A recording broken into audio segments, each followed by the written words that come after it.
मैंने अपनी दुनिया को ख़त्म होते हुए देखा। अपनी आंखों के सामने एक सिक्योरिटी गार्ड नहीं था। मैं ये कह सकती हूँ कि देश ने, सरकार ने हमें वहाँ पे अनाथ छोड़ दिया था। सिक्योरिटी क्यों नहीं थी वहाँ पे एक सैनिक क्यों नहीं दिखा?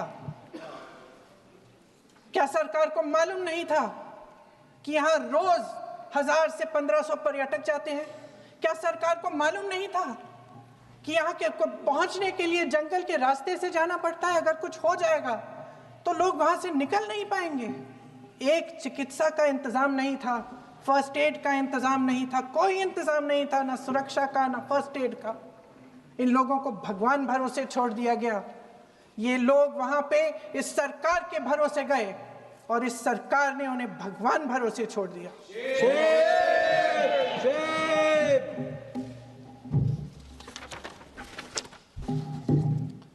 मैं पूछना चाहती हूँ, ये किसकी जिम्मेदारी थी? इस देश के नागरिकों की सुरक्षा की जिम्मेदारी किसकी है? क्या इस देश के प्रधानमंत्री की नहीं है? क्या इस देश के गृह मंत्री की नहीं है? क्या इस देश के रक्षा मंत्री की नहीं है? क्या एनएसए की नहीं है? अध्यक्ष महोदय, पहलगाम हमले से सिर्फ 2 हफ्ते पहले हमारे गृह मंत्री महोदय जी कश्मीर गए थे। किस लिए गए थे? जो सुरक्षा की व्यवस्था है इसको देखने के लिए गए थे, इसको रिव्यू करने के लिए गए थे और उन्होंने वहां कहा कि आतंकवाद पर विजय प्राप्त हुई है। ये 2 हफ्ते पहले है। 3 महीने बाद जेएनके के गवर्नर साहब एक आम इंटरव्यू में ऐसे ही चलते चलते कह देते हैं कि हाँ, बैसारन वैली में बहुत लापरवाही हुई और इसके लिए मैं जिम्मेदारी लेता हूँ। ऐसे ही चलते चलते, और वो बात होती है, ख़त्म भी वहाँ होती है और वहीं ख़त्म हो जाती है। उनसे जिम्मेदारी ली भी नहीं जाती, कोई सवाल नहीं उठाता, कोई जवाब नहीं देता। अध्यक्ष महोदय, उस हमले की जिम्मेदारी एक आतंकवादी गुट जिसका नाम टीआरएफ है थोड़े दिनों बाद लेती है। कौन है ये टीआरएफ? 2019 में ये गुट बना। 2020 में इसने कश्मीर में आतंकवाद का काम शुरू कर दिया और अप्रैल 2020 से लेकर 22 अप्रैल 2025 तक इन्होंने 25 आतंकवादी हमले किए। गृह मंत्री महोदय ने जब यूपीए सरकार के समय के आतंकवादी हमले गिने तो लगभग 25 गिनवाए थे अभी अपने भाषण में। इस गुट ने कश्मीर में 25 हमले 2020 और 2025 के अंदर एक पूरी लिस्ट है इन हमलों की। मेरे पास इतना समय नहीं है इसलिए मैं एक एक को नहीं पढ़ना चाहती, लेकिन मैं इतना कहूँगी कि इनमें रियासी का हमला भी था 2024 का, जिसमें 9 लोग मारे गए और 41 लोग घायल हुए। कुल मिलाकर 2020 से लेकर 22 अप्रैल 2025 तक टीआरएफ ने 41 सेना और सुरक्षा कर्मियों की हत्या की, 27 सिविलियन की हत्या की और 54 लोगों को घायल किया था। भारत सरकार ने टीआरएफ को आतंकवादी संगठन का दर्जा कब दिया? 2020 में दिया, 2021 में दिया, 2022 में दिया, 2023 में दिया। 3 साल बाद, 3 सालों के लिए ये आतंकवादी गतिविधियां कर रहे हैं और आप इनको आतंकवादी संगठन तब कहते हैं 2023 में? इसकी क्या वजह थी? ये सब सरकार के संज्ञान में था और आप मुझे बताना चाहते हैं, सत्ता पक्ष के नेता बताना चाहते हैं कि ये सब आपके संज्ञान में था, लेकिन कोई भी एक ऐसी एजेंसी नहीं है हमारी सरकार की जिसको पता चला कि ऐसा हमला, ऐसा भयानक हमला होने जा रहा है हमारे देश में कि पाकिस्तान में बैठे हुए इस हमले की योजना बन रही है कि हम भारत जाके हैवानियत करेंगे, 26 लोगों को मार डालेंगे और हमें पता ही नहीं है। क्या ये हमारी एजेंसियों की विफलता है कि नहीं है? ये बहुत बड़ी विफलता है, एक बहुत बड़ी विफलता है। जानते थे कि ये गुट है, जानते थे कि 5 सालों से ये आतंकवादी हमले कर रहा है, अध्यापकों को मारा, आर्मी के बड़े बड़े अफसरों को मारा, आम जनता को मार डाला, पुलिस वालों को मार डाला, और आप इन पे निगरानी नहीं रख रहे थे। और ये जो एजेंसियां हैं, इनकी जिम्मेदारी कौन लेगा? क्या आईबी चीफ ने अपना इस्तीफा दिया? क्या किसी ने इस्तीफा दिया? गृह मंत्री जी के कार्य क्षेत्र में आता है इंटेलिजेंस ब्यूरो। क्या गृह मंत्री जी ने इस्तीफा दिया? इस्तीफा छोड़िए, जिम्मेदारी ली।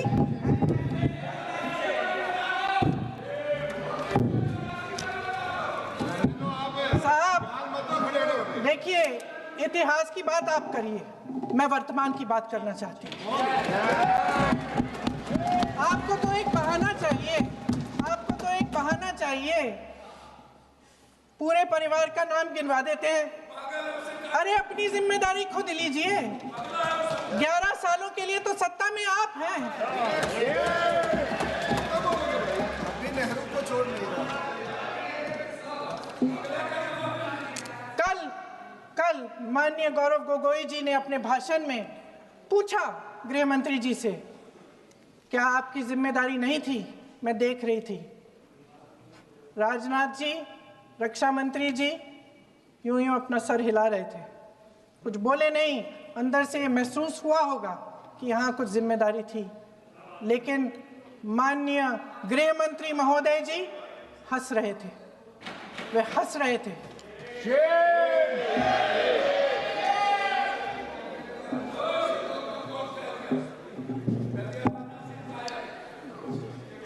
अध्यक्ष महोदय, कल सत्ता पक्ष और आज भी सत्ता पक्ष के नेताओं ने 2008 के मुंबई के हमलों का जिक्र किया, बार बार कहा कि मनमोहन सिंह जी की सरकार ने कुछ नहीं किया। ये तो जानकारी होगी ना कि उसी समय जब वो आतंकवादी हमला चल रहा था, तभी उन आतंकवादियों को मार डाला था। एक बचा था और उसको भी फांसी दे दी थी 2012 में।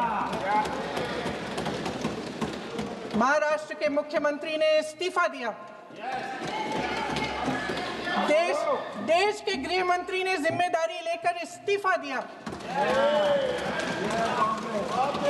एक जवाबदेही थी पब्लिक के प्रति, एक जवाबदेही थी इस देश की जनता के प्रति, इस देश की धरती के प्रति।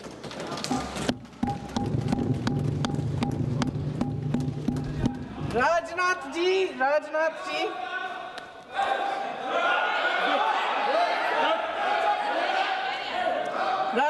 जी तो पुलवामा, उरी और पठानकोट के समय गृह मंत्री रहे थे।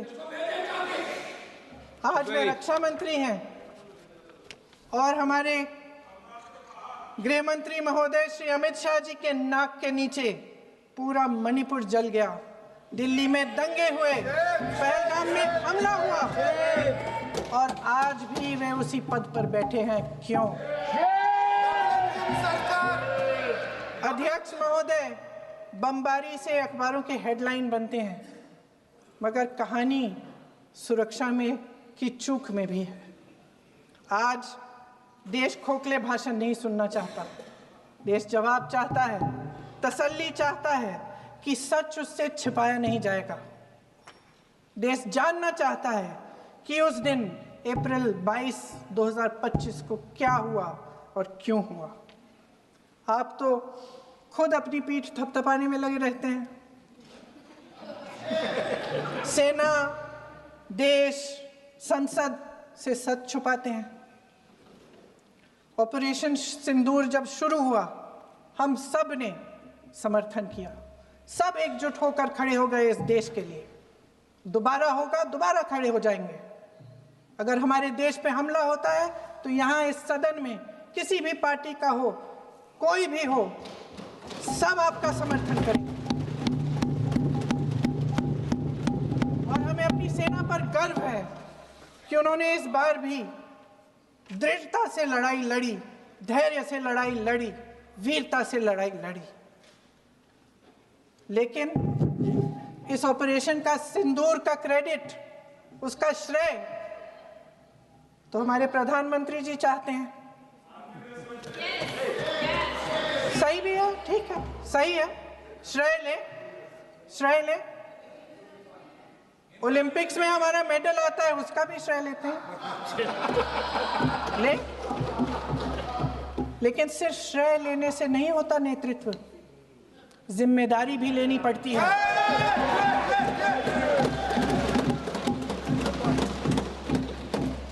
देश के इतिहास में ये पहली बार हुआ, देश के इतिहास में ये पहली बार हुआ कि जंग होते होते ही रुक गई है जी। और इस रुकावट का ऐलान हमारी सरकार, हमारी सेना नहीं करती, अमेरिका के प्रेसिडेंट करते हैं, अमेरिका के राष्ट्रपति करते हैं। ये हमारे प्रधानमंत्री महोदय की गैर जिम्मेदारी का सबसे बड़ा प्रतीक है। आज गृह मंत्री जी ने इस बात पर उल्लेख किया। उन्होंने कहा, उनके शब्दों में उन्होंने कहा कि पाकिस्तान के पास शरण में आने के बजाय कोई चारा ही नहीं था। आपने शरण दिया क्यों? वो आते हैं आपके देश के अंदर, लोगों को मार डालते हैं और आप उनको शरण दे रहे हैं। क्यों दिया शरण? इसका जवाब क्यों नहीं दिया एक भी भाषण में? जैसे ये बात उठी, शरण की बात की, हमारे गृह मंत्री जी ने इतिहास में चले गए। नेहरू ने क्या किया, इंदिरा गांधी ने क्या किया, यहां तक कि मेरी मां के आंसुओं तक चले गए। लेकिन इस सवाल का जवाब नहीं दिया कि ये सीज फायर हुआ क्यों, ये जंग रुका क्यों, और तब क्यों रुका जब दुश्मन के पास कोई चारा नहीं था हमारे श्रेय में आने के बजाय। क्यों रुका ये जंग? इसका जवाब नहीं दिया। धन्यवाद। आप देंगे?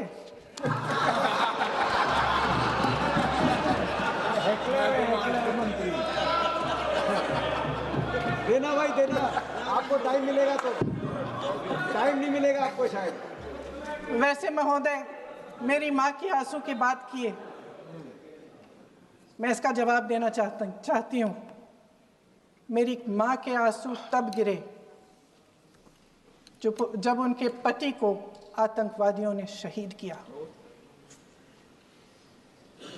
जब वे मात्र 44 साल की थी। और आज अगर मैं इस सदन में खड़ी हूँ और उन 26 लोगों की बात कर रही हूँ, मैं इसलिए कर रही हूँ क्योंकि मैं उनका दर्द जानती हूँ, महसूस करती हूँ।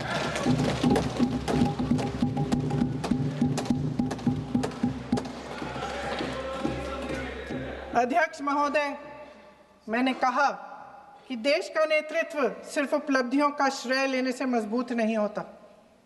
सफलता और विफलता दोनों की जिम्मेदारी लेने से बुलंद होता है। ये सोने का ताज नहीं है, कांटों का ताज है। अध्यक्ष महोदय, जब सरकार झूठी और कायर हो तो वे बहादुर से बहादुर सेना के साहस और पराक्रम को भी कमजोर कर देती है। देश को प्रतिशोध के साथ साथ सबके प्राणों की रक्षा का प्रण चाहिए। सेना की शक्ति के साथ सरकार की सच्चाई भी चाहिए। महान देशभक्त शहीद इंदिरा गांधी जी, जिन्होंने सफल कूटनीति के बल पर अमेरिका के राष्ट्रपति निक्सन का मुकाबला करके पाकिस्तान का विभाजन करवाया, बांग्लादेश बनाया, 1 लाख पाकिस्तानी सैनिकों को आत्मसमर्पण करने पर मजबूर किया, उन्होंने कभी इसका श्रेय लेने की कोशिश नहीं की। ऑपरेशन सिंदूर का मकसद अगर पाकिस्तान को सबक सिखाना था तो शायद ये मकसद अभी अधूरा है, क्योंकि हमारी कूटनीति विफल रही है। इसका प्रमाण यही है कि ऑपरेशन सिंदूर के बाद एक पाकिस्तानी जनरल जिसके हाथ खून से रंगे थे अमेरिका के राष्ट्रपति के साथ बैठकर लंच खा रहे थे। अगर ऑपरेशन सिंदूर का मकसद आतंकवाद को खत्म करने का था तो पाकिस्तान को संयुक्त राष्ट्र के आतंकवाद विरोधी समिति का अध्यक्ष चुने जाने से इस मकसद को धक्का लगा है। इसकी जिम्मेदारी कौन लेगा? क्या हमारे प्रधानमंत्री लेंगे? क्या उनमें ये हिम्मत है? नहीं है। अगर इस ऑपरेशन के दौरान हमारे जहाजों का नुकसान नहीं हुआ तो सदन में इसे साफ साफ कहने से क्या डर है? क्यों नहीं कहा है? कल भी रक्षा मंत्री जी ने कहा कि हमारे इंफ्रास्ट्रक्चर का नुकसान नहीं हुआ, तो जहाजों के बारे में भी बता दें, साफ साफ बता दें, क्या हर्ज है? सच्चाई तो है। सवालों से बचने के लिए ये सरकार हमेशा प्रयास करती है। इसकी राजनीतिक कायरता बेमिसाल है। देशवासियों के प्रति जवाबदेही का एहसास ही नहीं है। सच्चाई ये है कि इनके दिल में जनता के लिए कोई जगह नहीं है। सब राजनीति है, सब पीआर है, सब प्रचार है, सब पब्लिसिटी है। देश की जनता के लिए आपके हृदय में कुछ नहीं रहा। बहुत समय हो गया है आप इस प्रचार में ही लिप्त हैं, जनता को देख नहीं पा रहे हैं। जी माननीय, जो पहलगाम में हुआ, खत्म करती हूँ, जो पहलगाम में हुआ उससे हर एक देशवासी के दिल पे चोट पहुंची है। हिमांशी नारवाल की गुहार ने हम सबको शर्मिंदा किया है। इसीलिए मैं आज यहाँ खड़े हुए एक आखिरी बात करना चाहती हूँ।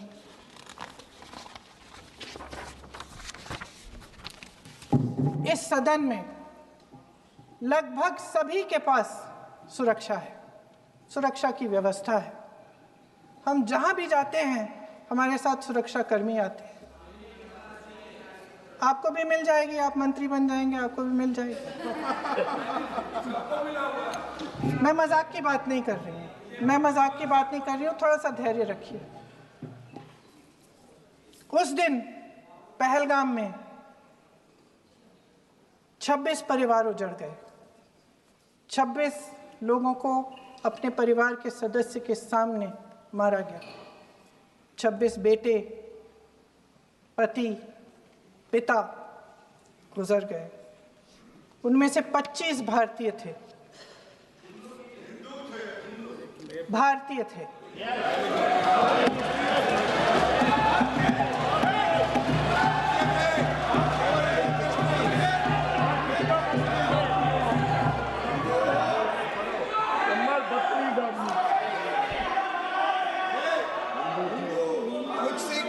जितने भी लोग बैसारन वैली में थे और जो 25 भारतीय मारे गए, उनके लिए कोई सुरक्षा नहीं थी, कोई सुरक्षा नहीं थी। आप कितने भी ऑपरेशन कर डालें, आप इस सच्चाई के पीछे छुप नहीं सकते, इसे नकार नहीं सकते। आपने उनको सुरक्षित नहीं किया। कोई शर्म नहीं है, कोई शर्म नहीं है, कोई शर्म नहीं है और ना कभी होगी। सुन लीजिए, सुबह भी मैं शिव मंत्र बोल के आई हूं। इनको क्या पता शिव मंत्र क्या है? शिव मंत्र खत्म कर लूं अपना भाषण। शिव मंत्र मैं एक बार उन 25 भारतीयों के चुप रही। मैं एक बार उन 25 भारतीयों के नाम इस सदन में पढ़ना चाहती हूं, ताकि यहां बैठे हर सदस्य को यह एहसास हो कि वे भी हमारी तरह इंसान थे, किसी राजनीतिक बिसात के मोहरे नहीं थे। वे भी इस देश के बेटे थे, वे भी इस देश के शहीद हैं। उनके परिजनों के प्रति हम सब की जवाबदेही बनती है। उन्हें सच्चाई जानने का हक है। समीर गुहा भारतीय, बिट्टन अधिकारी, मनीष रंजन, हेमंत सुहास जोशी, विनय नारवाल, सुशील नथनियल, अतुल श्रीकांत मोने, सैयद शाह, माननीय नीरज प्लीज वानी, एन रामचंद्रन, संजय Please. लक्ष्मण लेले, माननीय प्लीज दिनेश अग्रवाल, नो दिलीप दिल से, नो कुमार सतपति, JS चंद्रमौली, अब आप बोलिए, अब आराम से बोलिए। JS चंद्रमौली, यतीश परमार, S मधुसूदन राव, माननीय सदस्य नारेबाजी का सदन नहीं है प्लीज आगे हरियाण, शैलेश कलाटिया, ये तरीका ठीक नहीं है भारत आपका भूषण, मंजुनाथ राव, कौस्तभ गणबोटे, शुभम समझाइए द्विवेदी। जय हिंद।